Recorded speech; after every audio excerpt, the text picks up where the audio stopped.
इस बार नगर निगम चुनावों में भाजपा ने युवाओं को टिकट देकर एक नया जोश पैदा किया है।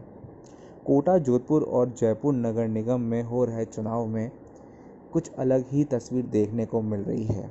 जहां एक तरफ जयपुर नगर निगम दो भागों में, दो निगमों में बंट गया है, वैसे ही कोटा और जोधपुर भी दो निगमों में बंट गया। हालांकि सबसे ज़्यादा फोकस जयपुर का है। करीबन जयपुर की दोनों नगर निगम की 250 सीटों पर चुनाव होने जा रहा है। इसमें पूर्व की बात करें तो पूर्व नगर निगम के अंदर भाजपा के 90 प्रत्याशी हुआ करते थे। 90 में से 64 प्रत्याशियों ने जीत दर्ज की थी पहले चुनाव में। उसके बाद इस बार भले बंटवारा हो गया हो, भाजपा ने 64 में से 57 पार्षदों का टिकट काट दिया है और उनकी जगह जिनको टिकट दिया है वो सभी प्रत्याशी नए नवेले और युवा वर्ग के हैं। वहीं कुछ आम लोगों से बात हुई तो उन्होंने यही कहा है कि पार्षद एक बार बनता है, उसके बाद 5 साल का उसका कर्तव्य है कि वह अपने इलाके की देखभाल करे, क्योंकि सबसे बड़ी समस्या बिजली पानी की होती है। अगर पूरी तरीके से साफ़ सफाई नहीं होगी, पानी नहीं आएगा, बिजली नहीं मिलेगी तो इलाका वैसे ही ख़राब रहेगा। पार्षद का काम ही ये होता है और उसको इस तरीके से पूरा करना चाहिए। जिस तरीके से आज की तारीख में हम एडवांस टेक्नोलॉजी के साथ जी रहे हैं, उस हिसाब से जो हमारा पार्षद होना चाहिए वह बिल्कुल हाईटेक होना चाहिए, नॉलेजेबल होना चाहिए। इस चीज़ को भाजपा ने पहले भी कभी नहीं हाथ में लिया था, कांग्रेस तो दूर की बात है। भाजपा ने इस बार एक अच्छा प्रयोग किया है। हालांकि कांग्रेस ने भी पुराने पार्षद जितने भी थे उनके टिकट काट के कुछ ही को दिया है और बाकी नए युवाओं को मौका दिया है। ये पार्टियों का ऐसे टिकट देना युवाओं को, लोगों को काफ़ी अच्छा लग रहा है। परंतु एक वर्ग जो कि एक अंत होता है, उसको आप टिकट बार बार देते जाएं तो यह ज़रूरी नहीं है कि उसने पूरा ठेका ले रखा है। ये चीज़ समझनी चाहिए। जो पार्षद थे उनकी नाकामी है, उन्होंने अच्छे से काम नहीं किया है, क्योंकि बहुत से ऐसे पार्षद हैं जो काम नहीं करते हैं, निगम द्वारा जारी राशि भी खुद हजम कर लेते हैं।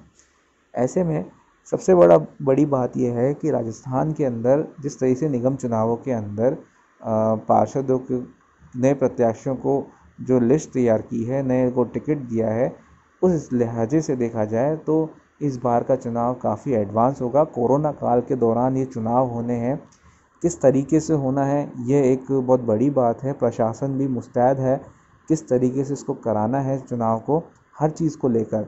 परंतु सबसे महत्वपूर्ण बात यह है कि राजस्थान के अंदर निगम चुनाव में जिस तरीके से कार्यशैली बनी हुई है पार्षदों की, पूर्व पार्षदों की, उस कार्यशैली को नए पार्षदों को आके थोड़ा सा बदलना ही पड़ेगा।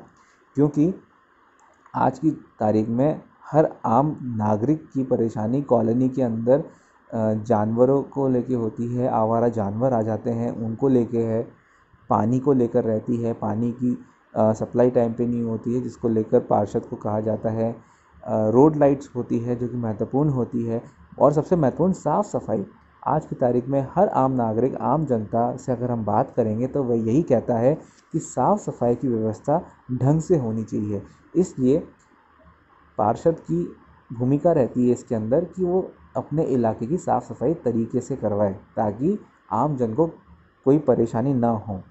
परंतु एक बार पार्षद बनने के बाद में जिस तरीके के बाद में जो पार्षद अपना रवैया रखता है, उससे आम नागरिक काफ़ी बेहद परेशान होते हैं कि आखिर हमने इनको वोट दिया है और ये हमारे ही नहीं सुनते हैं। विधायक के तो दूर की बात होती है, क्योंकि विधायक के अंडर में आते हैं 20 से 30 पार्षद। वहीं जिस तरीके से अब निगम छोटे हो गए हैं, पहले संख्या बड़ी हो जाया करती थी वार्ड की, अब छोटी हो गई है, तो उससे अब लोगों को उम्मीद है कि उनके वार्ड के पार्षद कुछ नया करेंगे, उनकी बात सुनेंगे। जहां पहले 10-20 हज़ार की आबादी में एक वार्ड हुआ करता था, तो वहीं अब 7 से 8 हज़ार की आबादी में एक वार्ड है। यानी कुल मिला के बात करें, जहां जयपुर की नगर निगम की बात करें तो जयपुर नगर निगम में 90 सीटें थी पहले, वहीं आज नगर निगम 2 हो गई है और सीटें टोटल दोनों के मिला के 250 हो गई है। कुल मिला के बात करें तो एक वार्ड पर अब कम से कम 3 वार्ड सीधे सीधे आ रहे हैं। इसलिए लोगों को उम्मीद है कि इस बार नगर निगम चुनाव में जो भी पार्षद बनेगा वह इनका काम करेगा। Bureau reports, लोकवार्ता।